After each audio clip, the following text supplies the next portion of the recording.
वक्रतुंड महाकाय सूर्यकोटि समप्रभा निर्विघ्नं कुरु मे देव सर्व कार्येषु सर्वदा। बोलिए श्री सत्यनारायण भगवान की जय। बोलिए श्री लक्ष्मी नारायण भगवान की जय। हे प्रिय भक्तों, आज हम भाद्रपद मास की पवित्र पूर्णिमा की कथा सुनेंगे। ग्रंथों में कहा गया है कि सभी पूर्णिमाओं में भाद्रपद की पूर्णिमा श्रेष्ठ है। जो भी स्त्री पुरुष श्रद्धा पूर्वक पूर्णिमा की कथा को सुनता, पढ़ता अथवा सुनाता है, वह पापों से मुक्त होकर पुण्य का भागी बनता है। कथा श्रवण से उतना पुण्य प्राप्त होता है जितना गंगा स्नान, स्वर्ण दान और सहस्त्र गौदान से मिलता है। इससे पितरों की तृप्ति होती है और वे अपने वंशजों को संतति, आयु, धन और सुख का आशीर्वाद देते हैं। जिस प्रकार चंद्रमा की पूर्णिमा सबको शीतलता और आनंद देती है, उसी प्रकार भाद्रपद पूर्णिमा कथा सुनने से श्रोताओं के जीवन में शांति और सौभाग्य आता है। यह कथा मनुष्य को रोग, दरिद्रता, भय और पाप से मुक्त करती है। गरुड़ पुराण के अनुसार भाद्रपद पूर्णिमा की कथा का श्रवण पितरों को तृप्त करने वाला है। इसे सुनने और पढ़ने से सभी मनोकामनाएं पूर्ण होती हैं। तो आइए कथा प्रारंभ करते हैं। जय श्री गणेश। एक समय की बात है, नैमिषारण्य में शौनक आदि ऋषि एकत्र होकर सूत जी महाराज से बोले, हे सूत जी महाराज, भाद्रपद मास की पूर्णिमा का क्या महत्व है?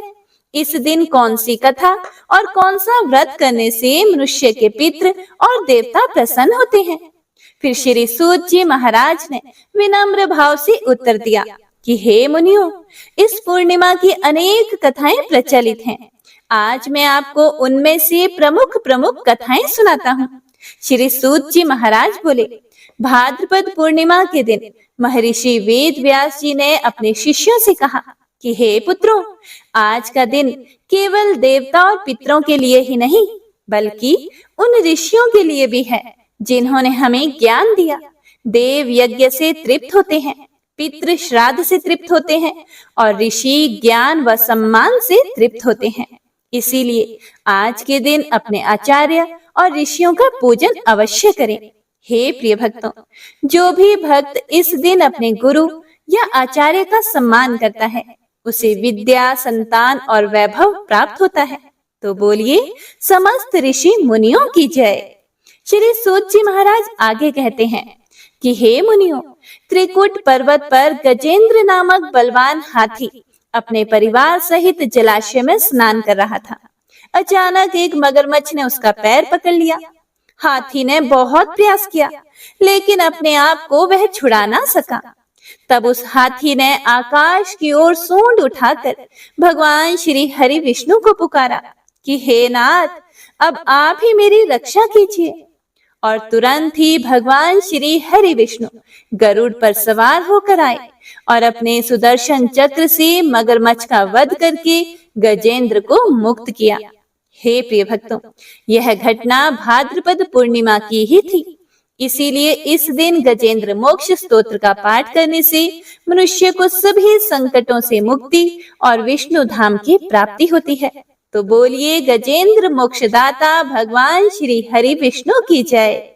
श्री सूत जी महाराज आगे कहते हैं कि नारद जी ने एक बार यमराज से पूछा कि हे धर्मराज जी, पितरों की तृप्ति का सबसे श्रेष्ठ समय कौन सा है? फिर यमराज जी बोले, भाद्रपद पूर्णिमा का दिन पितरों को तृप्त करने का श्रेष्ठ अवसर है। यदि कोई मनुष्य पूरे पितृ पक्ष में श्राद्ध ना भी कर पाए, तो केवल इस दिन तर्पण और पिंड दान करने से ही उसके समस्त पितृ तृप्त होकर स्वर्ग में स्थान पाते हैं। गरुड़ पुराण और पद्म पुराण के अनुसार प्राचीन समय की बात है। पवित्र नगरी काशी में एक ब्राह्मण रहता था। वह अत्यंत श्रद्धालु और धर्मपरायण था, लेकिन वह बहुत ही निर्धन था। उसकी आय इतनी कम थी कि परिवार का पालन पोषण करना भी बहुत कठिन था। श्राद्ध पक्ष आने पर उसके मन में यह चिंता होती कि मैं कैसे अपने पितरों का श्राद्ध करूं।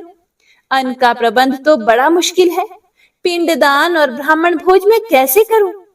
फिर भी वह अपने पितरों के प्रति गहरी श्रद्धा रखता था।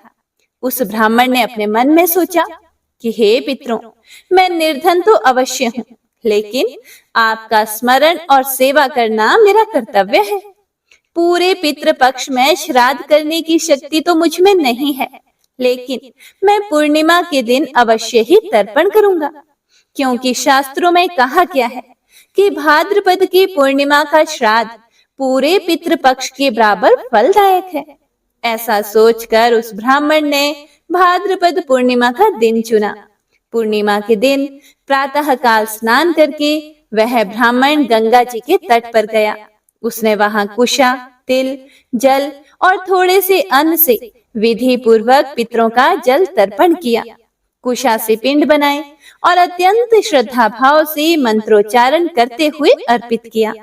फिर उसने प्रार्थना की कि हे पितृगणों, मैं निर्धन हूँ, आपके लिए बड़ा यज्ञ या भोज नहीं करा सकता, परंतु यह जल, तिल और पिंड श्रद्धा से अर्पित करता हूँ। कृपया इसे स्वीकार करें और मुझे क्षमा करें। हे प्रिय भक्तों, उस समय एक अद्भुत घटना घटी। तर्पण पूर्ण होने के बाद गंगा जी के जल से दिव्य आभा प्रकट हुई। उस ब्राह्मण के पितृ अपने स्वर्गीय रूप में प्रकट हुए। वे प्रसन्न होकर उससे बोले, हे पुत्र, तुमने निर्धन होते हुए भी हमें पूर्णिमा के दिन याद किया। श्रद्धा से किया गया तर्पण ही हमारे लिए सर्वोच्च है। हम अब तृप्त हो गए हैं और तुझे हम आशीर्वाद देते हैं कि तुम्हारे घर में संतान होगी, तुझे धन, समृद्धि और वैभव की प्राप्ति होगी। ऐसा कहकर पितृ अदृश्य हो गए। उस दिन से उस ब्राह्मण के जीवन में परिवर्तन होने लगा। धीरे धीरे उसका घर धन धान्य से भर गया। उसे विद्वान और पुण्य आत्मा संतान की प्राप्ति हुई। उसका कुल पितृ तृप्त होकर स्वर्ग में स्थित हुआ और ब्राह्मण ने भी जीवन भर सुख भोग कर अंत समय में विष्णु धाम प्राप्त किया। हे प्रिय भक्तों, श्राद्ध केवल वैभव और दान से नहीं, बल्कि श्रद्धा और भाव से सफल होता है। निर्धन मनुष्य भी यदि सच्चे भाव से पितरों का स्मरण करे तो पितृ प्रसन्न होकर आशीर्वाद देते हैं। विशेषकर भाद्रपद पूर्णिमा को किया गया श्राद्ध पूरे पितृ पक्ष के बराबर फल देता है।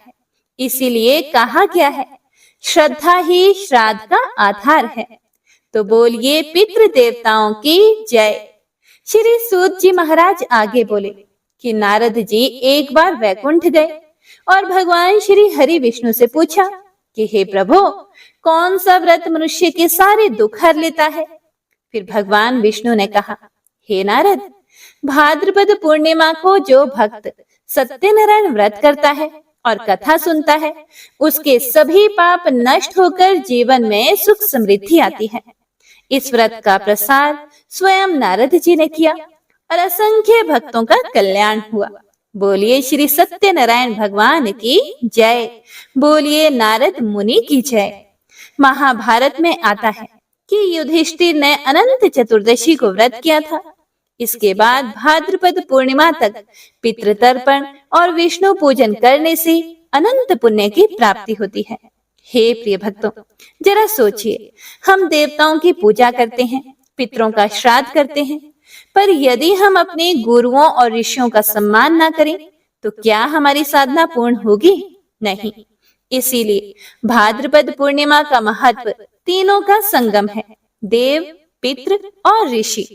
श्री सूत जी महाराज ने अंत में कहा, हे मुनियों, जो भक्त इस दिन पितरों का तर्पण करता है उसके कुल की 21 पीढ़ियां स्वर्ग में स्थान पाती हैं। जो गजेंद्र मोक्ष कथा का पाठ करता है उसके जीवन के सारे संकट दूर हो जाते हैं। जो सत्यनारायण व्रत करता है उसके घर में धन, सुख और संतान की वृद्धि होती है। और जो ऋषियों व गुरुओं का पूजन करता है उसे ज्ञान, वैभव और मोक्ष की प्राप्ति होती है। हे प्रिय भक्तों, इस प्रकार भाद्रपद पूर्णिमा की कथा का श्रवण करने से मनुष्य को धर्म, अर्थ, काम और मोक्ष चारों पुरुषार्थ प्राप्त होते हैं और साथ ही साथ पितरों की तृप्ति, देवताओं की कृपा और ऋषियों का आशीर्वाद एक साथ मिलता है। इसीलिए नित्य श्रद्धा, भक्ति और श्रद्धामयी भावना से इस दिन व्रत कथा और श्राद्ध अवश्य करना चाहिए। भाद्रपद पूर्णिमा महिमा की जय, सभी भक्तों की जय। हे प्रिय भक्तों, तो आइए अब सुनते हैं 32वीं पूर्णिमा की पौराणिक व्रत कथा। द्वापर युग में एक समय की बात है कि मैया यशोदा ने भगवान श्री कृष्ण से कहा कि हे कृष्ण, तुम सारे संसार के उत्पन्न करता, पोषक तथा संहार करता हो। आज कोई ऐसा व्रत मुझको कहो जिसके करने से मृत्यु लोक में स्त्रियों को विधवा होने का भय न रहे तथा यह व्रत सभी मनुष्यों की मनोकामनाएं पूर्ण करने वाला हो। श्री कृष्ण कहने लगे कि हे माता, तुमने अति सुंदर प्रश्न किया है। मैं तुमसे ऐसे ही व्रत को सविस्तार कहता हूँ। सौभाग्य की प्राप्ति के लिए स्त्रियों को 32 पूर्णमासियों का व्रत करना चाहिए। इस व्रत के करने से स्त्रियों को सौभाग्य संपत्ति मिलती है। यह व्रत अचल सौभाग्य देने वाला एवं भगवान शिव के प्रति मनुष्य मात्र की भक्ति को बढ़ाने वाला है। यह सुनकर यशोदा जी श्री कृष्ण से बोली, हे कृष्ण, सबसे पहले इस व्रत को मृत्यु लोक में किसने किया था और इसके विषय में भी मुझे विस्तार पूर्वक कहो। तब श्री कृष्ण जी कहने लगे कि हे माता, सुनो, इस पृथ्वी पर एक अत्यंत प्रसिद्ध राजा चंद्रहास से पालित अनेक प्रकार के रत्नों से परिपूर्ण कार्तिका नाम की एक नगरी थी। वहां पर एक धनेश्वर नाम का एक ब्राह्मण रहता था और उसकी पत्नी अति सुशीला रूपवती थी। दोनों ही उस नगरी में बहुत प्यार से रहते थे। घर में उसके धन धान्य की कोई कमी नहीं थी। बस उन दोनों को एक बड़ा दुख था कि उनके पास कोई संतान नहीं थी। इस दुख से वो बहुत ज्यादा दुखी रहते थे। एक समय की बात है कि एक बड़ा तपस्वी योगी उस नगरी में आया। वह योगी उस ब्राह्मण के घर को छोड़कर अन्य सभी घरों से भिक्षा लाकर भोजन खाया करता था। रूपवती से वह भिक्षा नहीं लिया करता था। उस योगी ने एक दिन रूपवती से भिक्षा ना लेकर किसी अन्य घर से भिक्षा लेकर गंगा किनारे जाकर भिक्षा से प्राप्त अन्न को प्रेम पूर्वक खा रहा था कि धनेश्वर ने योगी का यह सब कार्य किसी प्रकार से देख लिया। अपनी भिक्षा के अनादर से दुखी होकर धनेश्वर उन योगी से बोला, हे महात्मन, आप सभी घरों से भिक्षा लेते हैं किंतु मेरे घर की भिक्षा कभी भी नहीं लेते। आप ऐसा क्यों करते हैं? इसका कारण क्या है? योगी ने कहा कि निःसंतान के घर की भीख पतितों के अन्न के तुल्य होती है और जो पतितों का अन्न खाता है वह भी पतित अर्थात भ्रष्ट हो जाता है। क्योंकि तुम निःसंतान हो, इसीलिए भ्रष्ट हो जाने के भय से मैं तुम्हारे घर की भिक्षा नहीं लेता हूँ। यह बात सुनकर धनेश्वर बहुत दुखी हुआ और हाथ जोड़कर योगी के पैरों में गिर पड़ा तथा आर्त भाव से कहने लगा, हे महाराज, यदि ऐसा है तो आप मुझको पुत्र प्राप्ति का कोई उपाय बताइए। आप तो सर्वज्ञ हैं, मुझ पर अवश्य ही यह कृपा कीजिए। धन की मेरे घर में कोई भी कमी नहीं है, परंतु मैं पुत्र न होने के कारण बहुत ज्यादा दुखी हूँ। आप मेरे इस दुख का हरण करें। आप सामर्थ्यवान हैं। यह सुनकर योगी कहने लगा, हे ब्राह्मण, तुम चंडी की आराधना करो। यह सुनकर वह अपने घर चला गया और घर जाकर उसने अपनी पत्नी से यह सब वृतांत कहा और स्वयं तप के निमित्त वन में चला गया। वन में जाकर उसने चंडी की उपासना की और उपवास किया। चंडी ने 16वें दिन उसको स्वप्न में दर्शन दिया और कहा, हे धनेश्वर, जा, तेरे पुत्र होगा, परंतु वह 16 वर्ष की आयु में ही मृत्यु को प्राप्त हो जाएगा। यदि तुम दोनों स्त्री पुरुष 32 पूर्णमासियों का व्रत विधि पूर्वक करोगे तो वह दीर्घ आयु होगा। जितनी तुम्हारी सामर्थ्य हो, आटे के दिए बनाकर शिव जी का पूजन करना। सुबह होने पर इस स्थान के समीप ही तुम्हें एक आम का वृक्ष दिखाई देगा। उस पर तुम चढ़कर एक फल तोड़कर शीघ्र अपने घर चले जाना। अपनी पत्नी से सब वृतांत कहना। ऋतु स्नान के पश्चात वह स्वच्छ होकर श्री शंकर जी का ध्यान करके उस फल को खा लेगी। तब शंकर भगवान की कृपा से उसको गर्भ हो जाएगा। जब वह ब्राह्मण सुबह उठा तो उसने उस स्थान के पास ही एक आम का वृक्ष देखा, जिस पर एक अत्यंत सुंदर आम का फल लगा हुआ था। उस ब्राह्मण ने उस आम के वृक्ष पर चढ़कर उस फल को तोड़ने का प्रयास किया, लेकिन वृक्ष पर कई बार प्रयास करने पर भी वह नहीं चढ़ पाया। तब तो उस ब्राह्मण को बहुत चिंता होने लगी और विघ्न विनाशक श्री गणेश जी की वंदना करने लगा। हे दयानिधे, अपने भक्तों के विघ्नों का नाश करके उनके मंगल कार्यों को करने वाले, दुष्टों का नाश करने वाले, रिद्धि सिद्धि के देने वाले, आप मुझ पर कृपा करके इतना बल दें कि मैं अपने मनोरथ को पूर्ण कर सकूं। इस प्रकार गणेश जी की प्रार्थना करने पर उनकी कृपा से, गणपति जी की कृपा से धनेश्वर वृक्ष पर चढ़ गया और उसने एक अति सुंदर आम का फल देखा।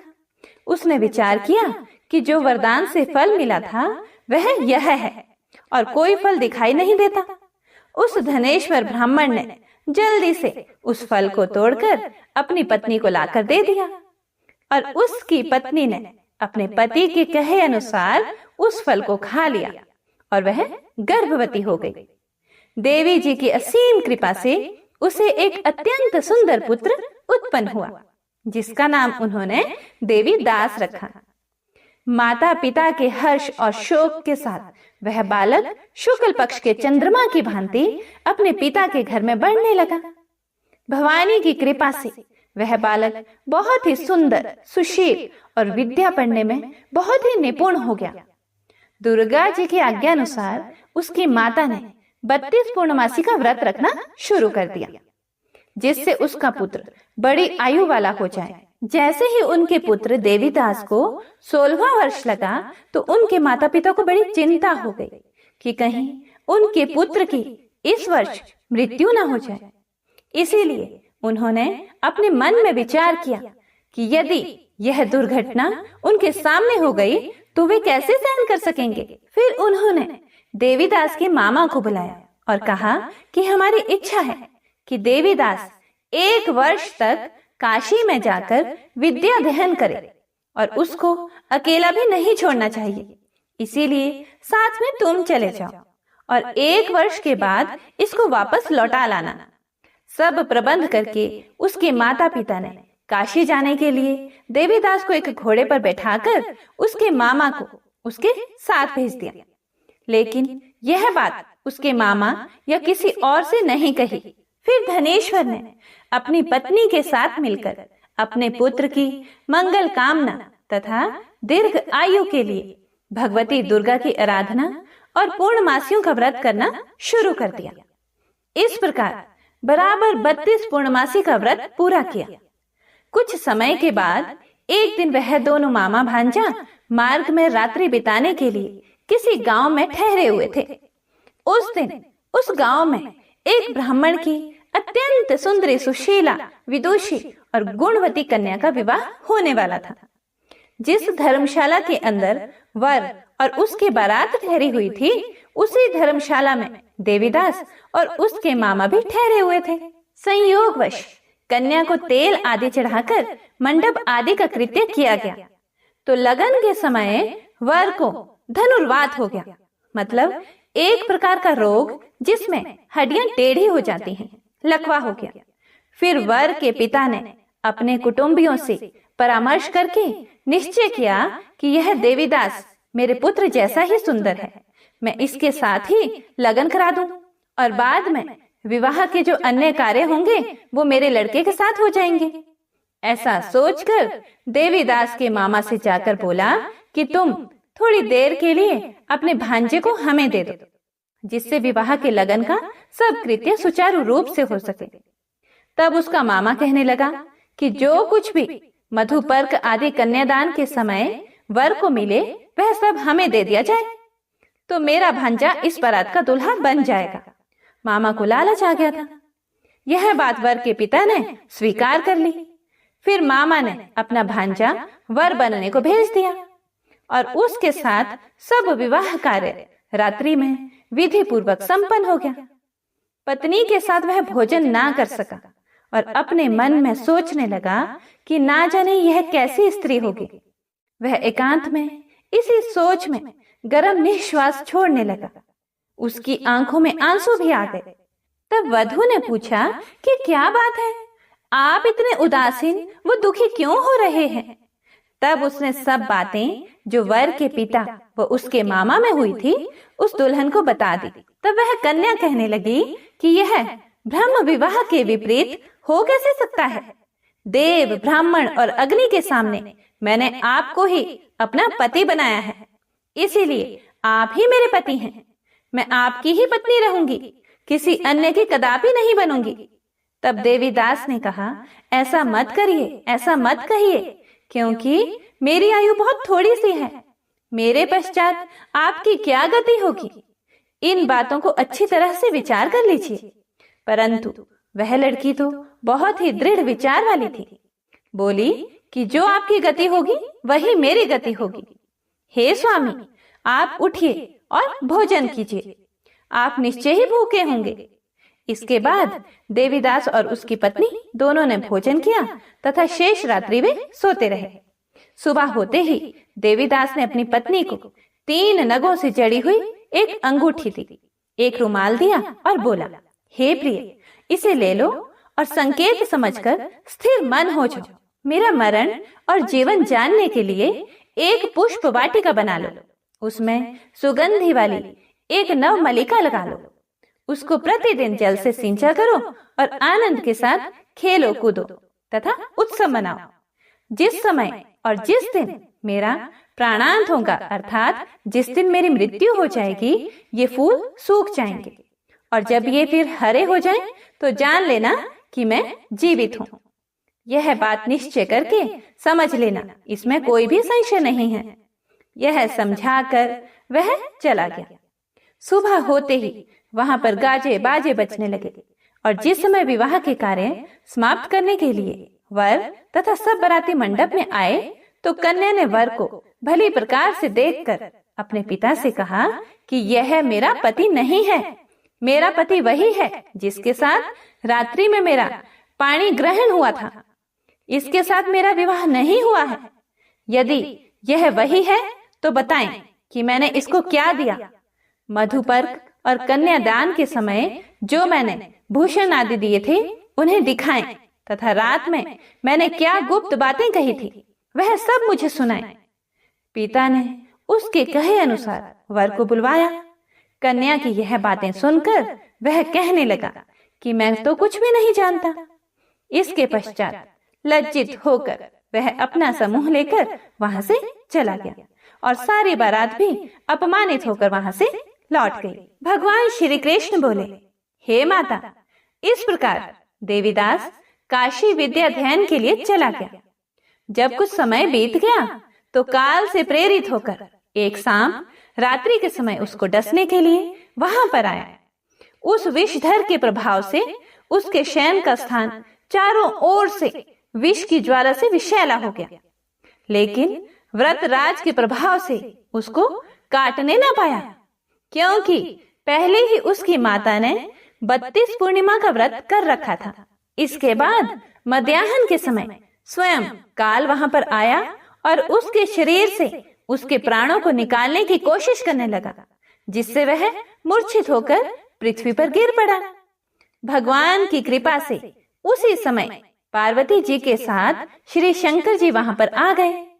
उसको मूर्छित दशा में देखकर पार्वती जी ने भगवान शंकर से प्रार्थना की कि हे महाराज, इस बालक की माता ने पहले 32 पूर्णिमा का व्रत किया था, जिसके प्रभाव से हे भगवान आप इसको प्राण दे दें। भवानी के कहने पर भक्त वत्सल भगवान श्री शिव जी ने उसको प्राण दान दे दिया। इस व्रत के प्रभाव से काल को भी पीछे हटना पड़ा और देवीदास स्वस्थ होकर बैठ गया। उधर उसकी पत्नी उसके काल की प्रतीक्षा किया करती थी। जब उसने देखा कि उस पुष्प वाटिका में पत्र पुष्प कुछ भी नहीं रहे, तो उसको अत्यंत आश्चर्य हुआ और जब वह वैसे ही हरी भरी हो गई तो वह जान गई कि वह जीवित हो गए हैं। यह देखकर वह बहुत खुश मन से अपने पिता से कहने लगी कि पिताजी, मेरे पति जीवित हैं, आप उनको ढूंढिए। जब 16वां वर्ष व्यतीत हो गया तो देवीदास भी अपने मामा के साथ काशी से चल दिया। इधर उसे ससुर उसको ढूंढने के लिए अपने घर से जाने वाले ही थे कि वह दोनों मामा भांजा वहां पर आ पहुंचे। उसको आया देखकर उसका ससुर बड़ी प्रसन्नता के साथ अपने घर में ले गया। उस समय नगर के निवासी भी वहां इकट्ठे हो गए और सब ने निश्चय किया कि अवश्य ही इसी बालक के साथ इस कन्या का विवाह हुआ था। उस बालक को जब कन्या ने देखा तो उसने पहचान लिया और कहा कि यह तो वही है जो संकेत करके गए थे। उसके बाद सभी कहने लगे कि भला हुआ जो यह आ गया, और सब नगरवासियों ने बहुत खुशियां मनाई, आनंद मनाया। कुछ दिन के बाद देवीदास अपनी पत्नी और मामा के साथ अपने ससुर के घर से बहुत सा उपहार आदि लेकर अपने घर के लिए प्रस्थान कर दिया। जब वह अपने गांव के निकट आया तो कई लोगों ने उसको देखकर उसके माता पिता को पहले ही जाकर खबर दे दी कि तुम्हारा बेटा देवीदास अपनी पत्नी और मामा के साथ आ रहा है। ऐसा समाचार सुनकर पहले तो उन्हें विश्वास ही नहीं हुआ, लेकिन जब और लोगों ने भी आकर उनकी बात का समर्थन किया तो उनको बड़ा आश्चर्य हुआ। लेकिन थोड़ी देर में देवीदास ने आकर अपने माता पिता के चरणों में अपना सिर रखकर प्रणाम किया और उसकी पत्नी ने अपने सास ससुर के चरणों को स्पर्श किया। तो माता पिता ने अपने पुत्र और पुत्र वधू को अपने हृदय से लगा लिया और दोनों की आंखों में प्रेम के आंसू बह गए।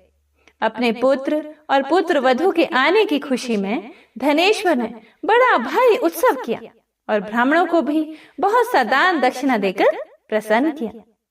श्री कृष्ण जी कहने लगे कि इस प्रकार धनेश्वर 32 पूर्णिमाओं के व्रत के प्रभाव से पुत्रवान हो गया। जो भी स्त्रियां इस व्रत को करती हैं वे जन्म जन्मांतर में वैधव का दुख नहीं भोगती और सदैव सौभाग्यवती रहती हैं। यह मेरा वचन है, इसमें कोई भी संदेह नहीं मानना।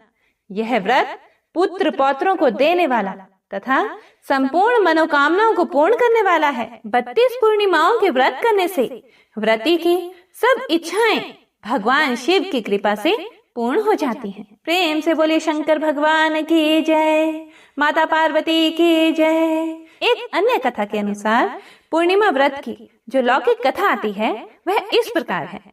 हर महीने में पड़ने वाली पूर्णिमा तिथि पर व्रत करने से भगवान विष्णु और माँ लक्ष्मी की विशेष कृपा प्राप्त होती है। माँ लक्ष्मी और श्री हरि की इसी कृपा को प्राप्त करने के लिए एक साहूकार की दोनों बेटियां हर पूर्णिमा को व्रत किया करती थी। इन दोनों बेटियों में बड़ी बेटी पूर्णिमा का व्रत पूरे विधि विधान से करती थी और पूरा व्रत करती थी। वहीं पर छोटी बेटी व्रत तो करती थी लेकिन नियमों को आडंबर मानती थी और नियमों को सही से पालन नहीं करती थी। समय बीतता गया, दोनों विवाह करने योग्य हो गई। जब दोनों बेटियां विवाह योग्य हुई तो साहूकार ने अपनी दोनों बेटियों का विवाह कर दिया। बड़ी बेटी के घर में समय पर एक स्वस्थ संतान का जन्म हुआ। संतान का जन्म छोटी बेटी के घर में भी हुआ, लेकिन उसकी संतान पैदा होते ही दम तोड़ देती थी। 2-3 बार ऐसा होने पर उसने एक ब्राह्मण को बुलाकर अपनी सारी बात कही, अपनी व्यथा कह दी और धार्मिक उपाय पूछा। उसकी सारी बात सुनकर और कुछ प्रश्न पूछने के बाद ब्राह्मण ने उससे कहा कि तुम पूर्णिमा का अधूरा व्रत करती हो, इसी कारण से तुम्हारा व्रत फलित नहीं होता है और तुम्हें अधूरे व्रत का दोष लगता है। ब्राह्मण की बात सुनकर छोटी बेटी ने पूर्णिमा व्रत पूरे विधि विधान से करने का निर्णय लिया, लेकिन पूर्णिमा आने से पहले ही उसने एक बेटे को जन्म दिया। जन्म लेते ही बेटे की मृत्यु हो गई। इस पर उसने अपने बेटे के शव को एक पीढ़े पर रख दिया और ऊपर से एक कपड़ा इस प्रकार से ढक दिया कि किसी को भी पता न चले। फिर उसने अपनी बड़ी बहन को बुलाया और बैठने के लिए वही पीढ़ा अपनी बहन को दे दिया। जैसे ही बड़ी बहन उस पीढ़े पर बैठने लगी, उसके लहंगे की किनारी बच्चे को छू गई और वह जीवित होकर तुरंत ही रोने लगा। इस पर बड़ी बहन पहले तो डर गई और फिर छोटी बहन पर बहुत गुस्सा हुई, बहुत क्रोधित होकर उसे डांटने लगी कि क्या तुम मुझ पर बच्चे की हत्या का दोष और कलंक लगाना चाहती हो? मेरे बैठने से यह बच्चा मर जाता तो? यह सुनकर छोटी बहन ने उत्तर दिया, यह बच्चा मरा हुआ तो पहले से ही था दीदी, आपके तप और स्पर्श के कारण तो यह जीवित हो गया है। पूर्णिमा के दिन जो तुम व्रत और तप करती हो, उसके कारण तुम दिव्य तेज से परिपूर्ण और पवित्र हो गई हो। अब मैं भी आपकी ही तरह व्रत और पूजन करूंगी। इसके बाद उसने पूर्णिमा व्रत विधि पूर्वक किया और इस व्रत के महत्व और फल का पूरे नगर में प्रचार किया। छोटी बहन को भी बहुत सुख प्राप्त हुआ और उसके यहाँ भी बहुत सुंदर संतान प्राप्त हुई और सभी प्रकार के सुखों को भोग करके दोनों बहनें अंत समय में वैकुंठ लोक को चली गई। जिस प्रकार माँ लक्ष्मी और श्री हरि ने साहूकार की बड़ी बेटी की कामना पूर्ण करके सौभाग्य प्रदान किया, वैसे ही हम पर भी कृपा करें। इस प्रकार इस व्रत की कथा को जो कोई भी सुनता या सुनाता है, उसकी सभी मनोकामनाएं पूर्ण हो जाती हैं। तो प्रेम से बोलिए लक्ष्मी नारायण भगवान की जय। श्री विष्णु सुनिए विनय, सेवक की चित लाए, कीरत कुछ वर्णन करो, दीजिए ज्ञान बताए। नमो विष्णु भगवान खरारे, कष्ट नशावन अखिल बिहारी, प्रबल जगत में शक्ति तुम्हारी, त्रिभुवन फैल रही उजियारी। सुंदर रूप मनोहर सूरत, सरल स्वभाव मोहनी मूरत, तन पर पीतांबर अति सोहत, बैजंती माला मन मोहत। शंख चक्र कर गदा विराजे, देखत दैत्य असुर दल भाजे, सत्य धर्म मद लोभ न गाजे, काम क्रोध मद लोभ न छाजे। संत भक्त सज्जन मन रंजन, धनुज असुर दुष्टन दल गंजन, सुख उपजाए कष्ट सब भंजन, दोष मिटाए करत जन सज्जन। पाप काट भव सिंधु तारण, कष्ट नाश कर भक्त उबारण, करत अनेक रूप प्रभु धारण, केवल आप भक्ति के कारण। धरणी धेनु बन सुमहि पुकारा, तब तुम रूप राम का धारा, भार उतार असुर दल मारा, रावण आदिक को संहारा। आप वराह रूप बनाया, हिरण्याक्ष को मार गिराया, धर्म तस्य तन सिंधु बनाया, 14 रत्नन को निकलाया। अमिलख असुरन द्वंद्व मचाया, रूप मोहनी आप दिखाया, देवन को अमृत पान कराया, असुरन को छवि से बहलाया। कूर्म रूप धर सिंधु मझाया, मंद्राचल गिरि तुरंत उठाया, शंकर का तुम फंद छुड़ाया, भस्मासुर को रूप दिखाया। वेदन को जब असुर डुबाया, कर प्रबंध उन्हें ढूंढवाया, मोहित बनकर खल ही नचाया, उसी ही कर से भस्म कराया। असुर जलंधर अति बलदाई, शंकर से उनकी नहीं लड़ाई, हार पार शिव सकल बनाए, कीन सती से छल खल जाए। सुमिरन कीन तुम्हें शिवरानी, बतलाई सब विपत कहानी, तब तुम बने मुनीश्वर ज्ञानी, वृंदा की सब सुरति भुलानी। देखत 3 धनुष शैतानी, वृंदा आए तुम्हें लपटानी, हो स्पर्श धर्म क्षति मानी, हनासुर उर शिव शैतानी। तुमने ध्रुव प्रहलाद उबारे, हिरण्याकुशादिक खल मारे, गणिका और अजामिल तारे, बहुत भक्त भव सिंधु तारे। हरहु सकल संताप हमारे, कृपा करहूँ हरि सिरजनहारे, देखहूँ मैं निज दर्श तुम्हारे, दीन बंधु भक्तन हितकारे। चाहता आपका सेवक दर्शन, करहूँ दया अपनी मधुसूदन, जानो नहीं योग्य जप पूजन, होए यज्ञ स्तुति अनुमोदन। शील दया संतोष सुलक्षण, विदित नहीं व्रत बोध विलक्षण, करहूँ आपका किस विधि पूजन, कुमति विलोक होत दुख भीषण। करहूँ प्रणाम कौन विधि सुमिरन, कौन भांति मैं करहूँ समरण। सुर मुनि करत सदा सेवकाई, हर्षित रहत परम गति पाए। दीन दुखीन पर सदा सहाय, निज जन जान लेवा अपनाए। पाप दोष संताप नशाओ, भव बंधन से मुक्त कराओ। सुख संपत्ति दे सुख उपजाओ, निज चरणन का दास बनाओ। निगम सदा ये विनय सुनावे, पढ़े सुने सो जन सुख पावे।